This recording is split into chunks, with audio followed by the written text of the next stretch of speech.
Bismillahirrahmanirrahim. Allahumma sholli ala sayyidina Muhammad. Allahumma sholli ala sayyidina Muhammad. Allahumma sholli ala sayyidina Muhammad. Assalamualaikum warahmatullahi taala wabarakatuh. Salam sejahtera. Selamat malam geng remang sekalian. Selamat kembali ke channel Si Tukang Cerita.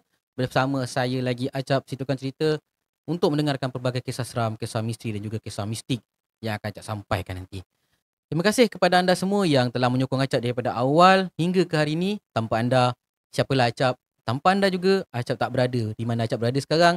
Dan kepada anda yang mungkin baru jumpa channel Si Tukang Cerita ni, Acap ucapkan selamat datang dan Acap harap anda enjoy dengan konten-konten yang Acap sajikan kepada anda.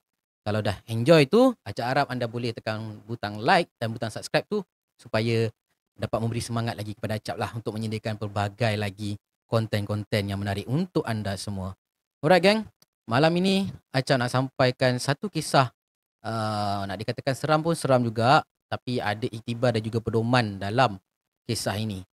Jadi tak nak tunggu masa lama lagi, jom Acap ceritakan kepada anda. Let's go. #seram tak.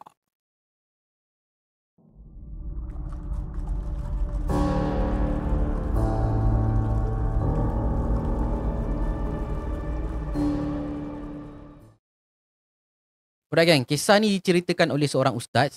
Ustaz ni bernama Ustaz Amir Muttaqin. Dan dia adalah seorang pengurus jenazah lah. Okay? Kisah ni berlaku pada beberapa tahun yang dulu. Dan ketika itu Ustaz Amir Muttaqin telah dipanggil ke sebuah hospital untuk urus satu jenazah. Dan Ustaz ni datang bersama pembantunya yang dipanggil Bob. Dan Bob ni memang selalulah membantu Ustaz Muttaqin ataupun Ustaz Amir Muttaqin ni dalam kerja-kerja mengurus jenazah. Jadi geng, sampai saja Ustaz ni dekat depan bilik jenazah, pembantu bilik mayat ni serahkanlah dokumen-dokumen yang sepatutnya kepada Ustaz Amir. Dan Ustaz Amir ni pun membacalah keseluruhan maklumat tentang jenazah tu. Kan? Jenazah tersebut adalah jenazah lelaki. Umurnya awal 30-an dan punca kematiannya akibat daripada jangkitan kuman. Alright geng. Tetapi sebaik saja Ustaz dan juga pembantu dia ni masuk ke dalam bilik jenazah, Ustaz Amir dan Bob ni terpaku sekejap. Dia terpaku sekejap dan dia saling berpandangan. Bila dia tengok jenazah ke atas tray jenazah tu ataupun troli tu amat berbeza dengan laporan ataupun maklumat yang dibaca daripada fail ni. Kan? Berbeza sangat-sangat. Seolah-olah ada sesuatu yang tersembunyi dekat bawah kain penutup jenazah tu. Jadi ustaz ni pun yelah nak buat macam mana. Itu adalah fardu kifayah dan telah diamanahkan urusan tersebut kepadanya dan dia teruskan juga. Lalu dia pun pergilah mendekati jenazah tersebut dan dia buka kain putih yang menutupi jenazah tu. Allahu Akbar. Kalimah itu yang terkeluar daripada mulut Ustaz Amir dan juga Bob. Di mana jenazah ni jantinanya lelaki. Tapi dia ada sebut pun susah. Dia ada payudara kan. Dalam maklumat tu jenazah tu lelaki, tapi bila dibuka je kain tu dia ada payudara. Payudaranya agak besar dan sama dengan payudara seorang wanita lah. Kan? Kemudian ada kesan-kesan tumpukan darah pada jenazah tu. Dan ustaz ni pandang ke arah pembantu bilik mayat tadi dan dia angkat sedikit kepala, ada macam, kenapa ni kan? Nak tanyalah kenapa ni ada darah-darah ni kan? Lalu pembantu bilik mayat tu pun cakap lah, postmortem ustaz. Dia cakap macam tu. Jadi ustaz tu pun okey, faham. Alright, tak apalah kan. Dia pun buatlah apa yang patut. Jadi ustaz ni pun bukalah lembaran kain yang menutupi jenazah tersebut dan sekali lagi dia mengucap panjang geng. Dia mengucap sepanjang-panjangnya. Asyhadu an la ilaha illallah, asyhadu anna Muhammadar Rasulullah, astaghfirullahalazim. Ustaz ni terkejut. Ustaz ni terkejut bila melihat wajah jenazah tu berubah menjadi biru kehitam-hitaman. Lebam muka dia dan ada bintik-bintik hitam yang memenuhi ruang muka dia ni. Dan keadaan jenazah tu geng lebih kurang sama macam jenazah yang dijangkiti penyakit HIV yang pernah dia uruskan satu ketika dahulu. Jenazah ni keadaan dia dengan mulutnya tenganga, rambutnya banyak gugur. dan sangat menyayat hatilah apabila tengok jenazah ni. Kan? Dan sebelum Ustaz Amir ni nak dengan Bob ni nak uruskan jenazah, jadi Ustaz ni tanyalah kepada pembantu bilik mayat ni tadi. Uh, Cik, mana ahli keluarga jenazah ni? Dan pegawai tu cakap lah, oh ada dekat luar. Sekejap saya panggil, kata dia. Tak berapa lama lepas tu masuklah seorang wanita yang berusia dan dipimpin oleh seorang lelaki. Okey, dan wanita tu tanyalah, kan? Ya Ustaz, kenapa saya dipanggil masuk? Kata dia. Jadi Ustaz ni pun jawab, kan? Ini kebiasaan saya lah makcik, kan? Sebab sebelum saya nak memulakan apa-apa proses untuk mandikan jenazah, saya lebih sukalah bawa ahli keluarga yang terdekat ni bersama untuk uruskan si mati ni. Sebab itu adalah hikmat terakhir kita untuk dia, kan. Kalau tak pandai nak uruskan tak apa, paling tidak pun duduk dekat sebelah jenazah ni. Ini adalah kali terakhir untuk kita bersama-sama dengan jenazah ni, ya makcik ya. Jadi wanita tu pun menganggukkan kepala lah. Kemudian wanita tu bersuara, Ustaz, sebenarnya yang meninggal ni bukan anak saya. Tapi sejak arwah ni berhijrah ke Kuala Lumpur, sayalah ibu dan saya jugalah bapanya. Sayalah yang jaga dia. Arwah ni tinggal dan duduk dengan saya dah lama Ustaz. Oh, jadi Ustaz tu mengangguk faham lah. Dan kemudian Ustaz Amir pun minta izin daripada wanita tersebut untuk uruskan jenazah ni. Ustaz Amir dengan Bob ni pun periksa lah badan jenazah ni. Dan dia periksa satu-satu, nak tengok lah kat mana ada kotoran, kan? Nak tengok tampalan ataupun najis-najis yang boleh menghalang air membasahi seluruh anggota tubuh si jenazah ni. Sebabnya jenazah ni dipakaikan lampin pakai buang. Ustaz dengan Bob ni kena buang lah lampin pakai buang tu supaya air yang nak dimandikan jenazah nanti dapat mengalir dengan sempurna. Jadi waktu Ustaz dan Bob nak buka lampin tersebut, tiba-tiba hidung mereka ni didatangi dengan bau yang sangat-sangat busuk dan sangat-sangat meloyakan. Hanyir dan mual. Dia punya kemualan dia tu sukar nak diterangkan oleh Ustaz dengan Bob ni. Dia tak tahu macam nak terangkan dia punya mual dia tu, kan. Mual dia memang tahap tak tahulah nak cakap macam mana. Dan Ustaz dengan Amir ni cubalah menahan, cuba menahan daripada bau dia tu. Dan akhirnya si Bob ni tak dapat tahan bau hanyir daripada jenazah ni, dan dia terus muntah. Tu pergi kat tepi dekat tong sampah tu, dia muntah kat situ. Dan itulah menurut Ustaz Amir ni, itulah kali pertamanya Bob ni tewas dengan bau-baunya macam ni. Selalunya Bob ni okey je, kan, dia boleh tahan, kan. Merah padam muka Bob masa tu, babe, kan. Jadi Ustaz pun cakap lah, Bob, kau relax dulu tepi, kan. Kau ambil mask tu, ambil lah 2 helai ke apa, kau pakai, kau relax dulu. Ustaz cakap dengan Bob tu lah. Dan bila Bob ni dah tenang, Ustaz dengan Bob ni sambung balik tugas mereka, kan. Dia orang tanggalkan apa yang terlekat dekat badan jenazah ni, kan, dan dia orang pun buang. Dan beberapa kali jugalah Ustaz Amir dengan Bob ni memeriksa tubuh badan si jenazah ni. Dan barulah mereka sedar yang ada cecair mengalir daripada payudara jenazah ni, geng. Dan beberapa kali dia periksa tubuh badan si jenazah ni, barulah Bob dengan Ustaz Amir ni sedar bahawasanya bau yang meloyakan tadi tu datangnya daripada cecair yang keluar daripada payudara jenazah ni. Cecair tu lah yang buat bau sangat loya tu. Dan menurut laporan perubatan, bahagian itulah yang telah dijangkiti kuman dan akibat daripada kegagalan pembedahan implan pada benda tu lah. Alright.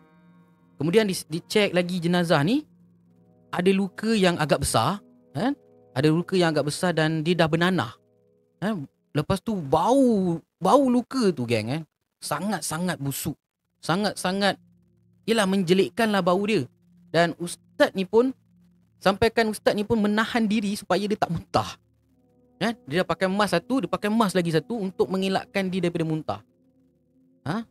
Tekak Ustaz ni dah makin lama makin loya. Dia tarik nafas dalam-dalam dan cuba tahan seberapa lama yang mungkin semasa dia membuang segala kotoran-kotoran yang ada pada jenazah ini. Alright. Wanita tua yang tadi ni, wanita tua yang dia mengaku dia menjaga jenazah ni tadi, menjaga jenazah waktu jenazah hidup, memerhatikan tugasan Ustaz Amir dengan Bob ni lah. Kemudian perlahan-lahan dia mula menangis. Menangis sampai teresak-esak. Kemudian dia menatap wajah Ustaz Amir ni. Ustaz, maafkan saya Ustaz. Maafkan arwah Ustaz. Ustaz, maafkan arwah. Ya Allah, kenapa jadi macam ini sekali? Hiba rintihannya. Hiba sangat rintihan si wanita tua ni apabila melihatkan keadaan jenazah itu. Ya Allahu Akbar. Jadi Ustaz ni pun pandang muka wanita tua ni. Kemudian dia berkata, "Cik, buat apa nak minta maaf dengan saya? Apa yang berlaku ni makcik, ini adalah peringatan buat kita yang masih hidup makcik. Makcik jangan sedih. Dan makcik jangan sedih. InsyaAllah saya cuba selesaikan dan saya cuba uruskan jenazah ni sebaik yang mungkin. Sebab ini baru sikit makcik, saya pernah melalui pengalaman yang lebih berat daripada ni. InsyaAllah makcik, saya cuba uruskan sebaik mungkin makcik ya. Makcik jangan sedih, makcik tenang. Okey? Makcik istighfar, zikir banyak pada Allah. Okey? Doakan yang baik-baik untuk arwah. Boleh makcik ya?" Dan wanita tu mengangguk-angguk perlahan, geng.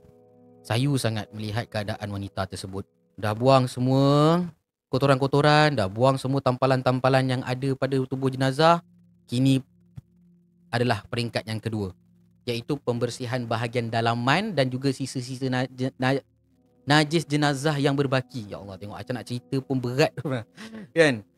Jadi Ustaz ni dengan Bob pun lalu membersihkanlah bahagian sulit jenazah ni dengan keadaan yang tertutup lah.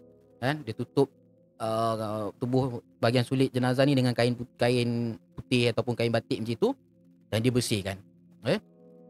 Kemudian Ustaz ni pun balutlah tangan Ustaz ni dengan selai kain putih dan dibersihkan bahagian duburnya si jenazah ni.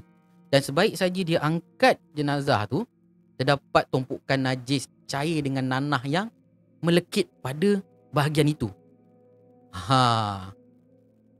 Menurut Ustaz Amir ni, waktu dia tengah bersihkan tu, dia nak hampir tewas dah. Perut dia dah memual-mual lah, macam nak terkeluar semua isi perut dia. Tekak dah makin perit dah ni. Dia dah bimbang lah yang dia akan tewas macam Bob tadi. Kalau dia tewas macam Bob tadi, dia pun lembik juga nak bersihkan jenazah tu, habis siapa yang nak uruskan kan? Jadi dia berhenti kejap kat tepi, lalu dia mengangkat tangan dan berdoa kepada Allah supaya dipermudahkan urusan jenazah ni dan diberikan kekuatan pada diri dia. Kemudian agak sukar nak membersihkan alat sulit jenazah ni tadi. Jadi Ustaz ni pun minta izin daripada wanita tadi, ahli keluarga dia ni, untuk buka kain tu untuk dia nak bersihkanlah kat bahagian tu kan. Sebab tutup dengan kain ni dia mungkin nanti tak bersih ke apa ke kan. Sebab kena ingat, aurat dan kemaluan jenazah juga tetap haram untuk dilihat, kecuali ada keperluan yang mendesak dan mengharuskan yang kita boleh buka. Okey. Jadi masa ni Ustaz kata dia yakin ada keperluan dan dia perlu buka untuk dapatkan kepastian supaya keadaan dekat kawasan itu bersih. Ini kita nak bawa jenazah ni pergi jumpa Yang Maha Esa ni kan. Bukan main-main ni kerja. Okey. So sebaik saja Ustaz ni buka kain penutup bahagian itu, Astaghfirullahalazim, Ustaz kata rupa-rupanya jenazah ni waktu hidup dia dah melakukan pembedahan menukar jantina. Dan kawasan pembedahan tersebut juga luka dan bernanah, geng. Allahu Akbar. Jadi Ustaz kata dia lihat sendiri dengan dalam keadaan yang terpaksa dia benda tu kan. Dan benda yang dibuat pembedahan tu, geng, seakan daging merah yang dah mula membusuk. Keadaan dia hitam, lebam, dan sekali lagi Ustaz ni kata dia nak termuntah bila dia tengah membersihkan benda tu lah. Kan? Perasaan Ustaz masa tu katanya dia sebab, sedih, geli, semualah bercampur baur dekat dalam hati dia. Kan? Kalau Kalau iman lemah geng, kalau iman lemah confirm dah tinggalkan lah jenazah ni. Panggil orang lain buat. Tapi disebabkan oleh amanah, ustaz tu teruskan juga. Dan bila dah jadi macam itu, wanita tua ni tadi tu pun hampir rebah bila melihat keadaan jenazah ni. Dia menangis yang menangis sesayu-sayunya. Perempuan tu kata dengan ustaz ni, "Ya Allah ustaz, menyesalnya saya tak nasihatkan arwah ni masa hidup ni ustaz. Ya Allah, kenapalah awak buat macam gini? Ya Allah." Dia merintih lah, merintih dengan sedihnya. Kan? Jadi ustaz ni pun biarkanlah ibu tua ni meluahkan isi hati dia sendiri. Ustaz ni tenangkan, tak apa, duduk tepi kan. Makcik duduk tepi kan. Saya insya-Allah saya cuba selesaikan secepat yang mungkin. Okey. Jadi dengan kedrat yang ada ni, ustaz ni pun selesaikanlah juga membersihkan alat kelamin ataupun kemaluan jenazah ni serta najis-najis serta kotoran-kotoran yang ada. Settle yang itu, tiba-tiba geng, satu lagi dugaan datang. Apabila datang sekumpulan lalat. Lalat tu menghurung jenazah ni. Jadi ustaz jadi bingung lah, daripada mana pula datang je kumpulan lalat ni? Kan? Pintu tak buka, apa tak buka, tiba-tiba datang lalat ni kan? Dan kehadiran lalat ni mengganggu proses nak uruskan jenazah ni. Lalat tu menghurung jenazah tu, terpaksa kena halau-halau dulu macam mana kan. Waktu nanti hinggap kat muka ustaz ni jadi mengganggu kan. Ketika itu ustaz ni cubalah menghalang lalat ni daripada menghurung badan jenazah, tapi sia-sia je kan. Lalat tu tetap ada dekat situ. Dan kemudian ustaz ni pun kata, tak boleh jadi ni kan. Macam mana kita nak buat ni macam ni? Tak apalah, mungkin ni ujian untuk kita. Marilah Bob, kita angkat tangan doa kepada Allah sekali lagi supaya Allah mudahkan urusan kita. Ustaz tu pun doa lah kan. Doa minta supaya Allah memudahkan urusan mereka berdua. Kita cuba halau jugalah kan. Cuba halau lalat tu semua, sambil halau tu sambil berdoa minta Allah mudahkan, ya Allah mudahkan, ya Allah. Astagfirullahalazim, ya Allah ampunkan dosa-dosa kami, ya Allah ampunkan dosa arwah, ya Allah kan, sambil gitulah. Dan hampir 15 minit lah ustaz dengan Bob ni menghalau lalat-lalat tu semua. Akhirnya lalat-lalat tu pun hilang macam tu je geng. Kan? Tak tahu datangnya daripada mana, tak tahu perginya ke mana. Masya Allah, itulah kuasa Allah kan. Okey. Selepas dah halau lalat ni, nak sambunglah mandikan jenazah ni kan. Datang lagi bau yang memualkan. Dan kali ni dia tak tahu datangnya daripada mana bau tu. Kemudian ustaz ni mengarahkan Bob, Ustaz Amir mengarahkan Bob supaya menyediakan air bancuhan sabun Dettol dan bahan lulur untuk mengurangkan bau busuk tu. Jadi dia letaklah kat jenazah ni apa semua, dah basuh, dah mandikan jenazah ni apa semua dah settle. Dan proses masa tu dah sampai ke kemuncak dia. Ustaz ni pun basahkan seluruh anggota badan jenazah ni dengan air bersih. Setiap inci badan jenazah ni ustaz gosok, mandikan bersih-bersih daripada kaki sampailah kepala. Dan ketika Ustaz Amir melakukan proses itu, tiba-tiba wanita tua tu menjerit kan. Menjerit macam tu kan.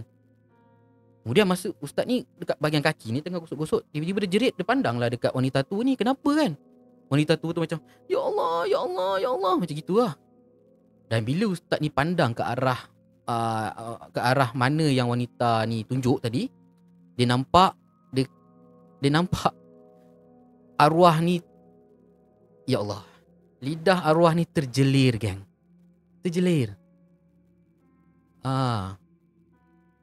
Dan Ustaz Amir kata dia bukan nak merendahkan martabat jenazah ni, tapi inilah perkongsian kan. Inilah namanya perkongsian dan inilah iktibar yang kita boleh ambil daripada kisah ni kan. Jadi ustaz tu cepat-cepat pergi dekat kepala arwah, dia ambil sedikit minyak zaitun dan urutkan dekat bahagian rahang mulut arwah kan. Dan dia cuba masukkan perlahan-lahan lidah dia ke tempat asal. Dan kemudian ustaz ni tutup mata arwah dan ikat bahagian rahang ni dengan cebisan kain putih supaya lidah tu tak terkeluar lagi lah, tak terjelir lagi. Dan alhamdulillah usaha tu berhasil lah, kan. Dan alhamdulillah juga, usaha, ustaz ni memandikan jenazah ni, nak membersihkan dia punya najis, dan segala-galanya tu selesailah alhamdulillah. Dan kemudian, ustaz ni pun teruslah untuk mandikan jenazah ni mula daripada bahagian kepala. Jadi ustaz ni pun mintalah Bob yang meneruskan proses untuk memandikan jenazah ni sekali lagi lah, kan. Sebab tadi tu bersihkan apa, najis apa benda semua. Sekarang ni nak mandikan dengan sempurna lah, nak ambilkan wuduk apa benda semualah. Okey. Sebaik saja Bob mulakan, kan, si ustaz ni minta dia berhenti. Tadi dia dah bagi arahan suruh mulakan. Tapi bila je Bob ni nak mulakan, ustaz ni sekali lagi minta Bob ni berhenti. Kan? Sebab apa tau? Sebab Ustaz Amir nampak kulit jenazah ni seakan-akan dah rosak dan mudah untuk tersiat. Tersiat, faham tak? Dia terkopik macam tu, kan? Kemudian ustaz ni pun macam mana nak buat macam ni lah. Kita ambil penyembuh dan kita sembuh dekat tubuh badan jenazah ni untuk elakkan daripada kulit jenazah tu tersiat, kan? Dan lepas itu ustaz ambil air bersih lalu disiramkan perlahan-lahan ke tubuh jenazah ni. Okey. Jadi proses yang terakhir Bob pun sediakanlah air bancuhan daun bidara dan juga air kapur barus. Okey, dan dia disiramkan ke tubuh jenazah. Okey. Dah hampir 3 jam dah ni, kan? Dah hampir 3 jam dah duk ngurus nak mandikan jenazah je dekat 3 jam. Kan? Masya-Allah, kan. Jadi ustaz ni berkata, berdoalah, ya Allah Tuanku, harap-harapnya lepas ni tak adalah kesulitan lagi yang akan berlaku, ya Allah. Permudahkanlah ya Allah urusan aku ni. Ya Allah, astaghfirullahalazim, maafkan aku ya Allah, ampunkan dosa-dosa aku, ampunkan dosa jenazah ini ya Allah, ampunkan dosa kami ya Allah, kan. Ustaz ni doa. Kemudian Bob ni tertinggi suara dekat ustaz lah, kan. Ustaz, kenapa ni ustaz? Dia menjui-juikan bibir ke arah bahagian kepala jenazah. Ustaz, kenapa ni? Dia kata macam tu. Rupa-rupanya ada darah dan lendir melekit keluar daripada rongga telinga dan hidung arwah ni. Jadi Ustaz Amir ni kata, alah tu perkara biasalah kan. Sebab dia meninggal kerana jangkitan kuman kan. Ataupun mungkin ada kecuaian daripada Bob ataupun Ustaz ni masa memandikan jenazah ni tadi, kan. Tapi kan, selepas dah dibersihkan, lepas tu nak buat step yang seterusnya lah. Lendir tersebut terus keluar, tak berhenti-henti, kan? Dan lendir tu warna dia pekat macam darah yang bercampur dengan nanah, geng. Baunya, ya Allah, sama dengan bau yang tadi lah, busuknya bukan kepalang. Jadi ustaz ni pun jiruslah beberapa kali dengan air paip supaya lendir tu semua stop daripada mengalir lah, kan? Kemudian ustaz ni pun dongakkan kepala arwah dan sumbat kapas ke dalam bahagian rongga telinga dan juga rongga hidung. Dan ustaz ni teruskan untuk urusan yang terakhir lah, nak selesaikan jenazah ni sebelum dikafankan. Okey. Dan sebaik saja masa ustaz ni nak wudukkan jenazah, kan, dia tarik kapas yang tutup bahagian telinga dia ni, kan. Tiba-tiba kan, dia buka je kapas tu, keluar lendir banyak. Ustaz ni terkejut, ya Allah, astaghfirullahalazim, kan. Ustaz ni ambil air pelan-pelan, dia cuci, kan. Lepas tu letak kain yang lebih tebal, tutup rongga badan dia. Tutup rongga telinga ni tadi. Tak boleh nak buat apalah, dah bersih ni. Ustaz ni dah berusaha lah ni sebaik yang boleh dah ni, kan. Dan akhirnya semua selesai, kan. Dah selesai macam tu, ustaz ni pun panggil lah wanita tua tu untuk kali terakhir lah, untuk siram tubuh arwah ni, kan. Dan dia ambil gayung dan perlahan-lahan dia jirus tubuh arwah ni. Wanita tua tu air mata dia mengalir, kan, menangis sebab melihat keadaan arwah tu. Dan ustaz ni pun katanya melihat keadaan, melihat situasi tersebut dia sebab lah, kan. Sebab melihat wanita tua ni yang sedih lah. Sedih. Macam tu lah, kan. Jadi selesai semua, wanita tua ni pun merenung sejenak lah wajah arwah ni, menangis semau-maunya dia, kan.